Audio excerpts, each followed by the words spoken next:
padre, no dia de hoje, para começar o sermão, dissesse: nós vamos fazer uma viagem.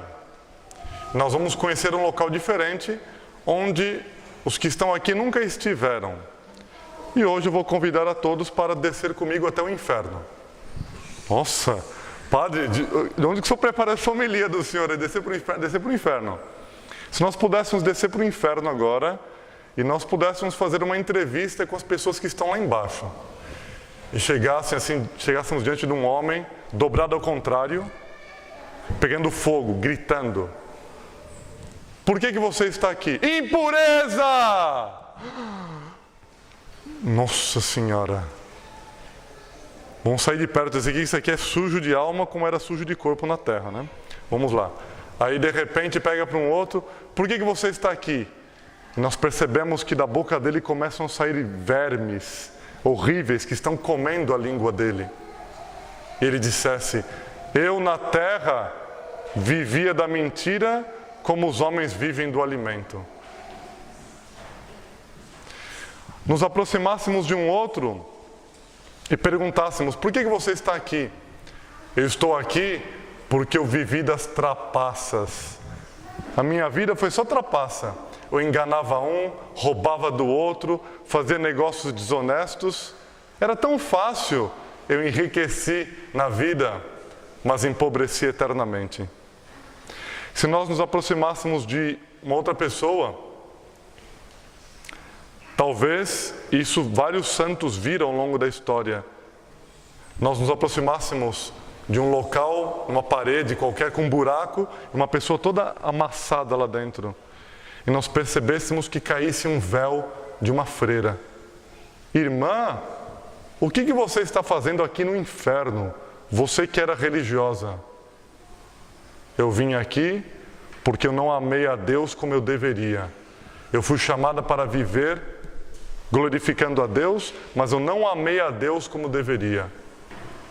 E então, se nós continuássemos andando e nós percebêssemos que o chão era um pouco diferente naquela região onde nós estávamos, e houve santos que tiveram visões como essa que eu estou dizendo, e nós percebêssemos que nós não estávamos pisando no chão, mas na cabeça de pessoas que estavam enterradas no fundo do inferno. Porque o fundo do inferno, dizem alguns santos, é feito de sacerdotes que foram condenados. E ali nós perceberíamos que o chão eram feitos de cabeças sacerdotais. Isso foi visão que os santos tiveram. E nós percebêssemos que no inferno também existem sacerdotes, porque os sacerdotes também se condenam, infelizmente. Um sacerdote que se condena vai muito mais fundo para o inferno, do que uma outra pessoa que se condene. Ele tinha obrigação de levar os outros para os céus, e nós perguntamos para um: o que você veio fazer aqui? Escândalo! Eu não preguei a doutrina como deveria, e eu dei maus exemplos. E houve santos que viram não só sacerdotes do inferno, mas eles viram ainda bispos e cardeais no fundo do inferno.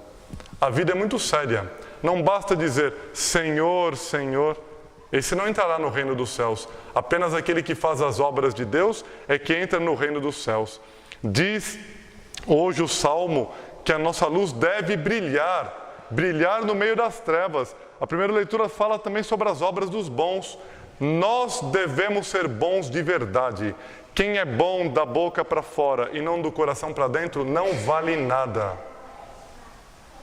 Se eu na vida não faço todo o esforço para realmente ser bom, do que adiantou viver se minha eternidade será o fogo do inferno?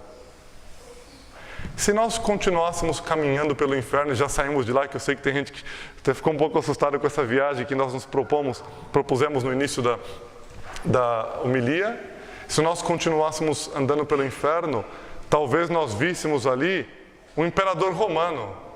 Nós perguntássemos: o que você veio fazer aqui no inferno? Por que você veio para cá? Talvez ele nos dissesse: eu vim para cá porque quando eu era imperador nesta terra, julgando que eu tinha todo o poder em minhas mãos, eu persegui os cristãos. Eu matei os cristãos. Eu não acreditei na religião verdadeira que eles vinham pregando. E se nós víssemos atrás desse imperador, talvez nós encontrássemos uma fila de perseguidores. Talvez nós encontrássemos ali aqueles que perseguiram os santos ao longo da história. São João Bosco, por exemplo, ele foi perseguido pelo bispo da cidade dele. Não sei onde foi parar esse bispo, Deus o sabe. Mas talvez nós encontremos bispos ali na linha dos perseguidores, que perseguiram os santos ao longo da história. São José de Cupertino, ele, por exemplo, ele curou um cardeal que estava doente. Fez um milagre, isso ele estava vivo ainda, São José de Cupertino. Esse cardeal, um tempo depois, foi eleito Papa. E foi a pessoa que mais perseguiu a São José de Cupertino como Papa.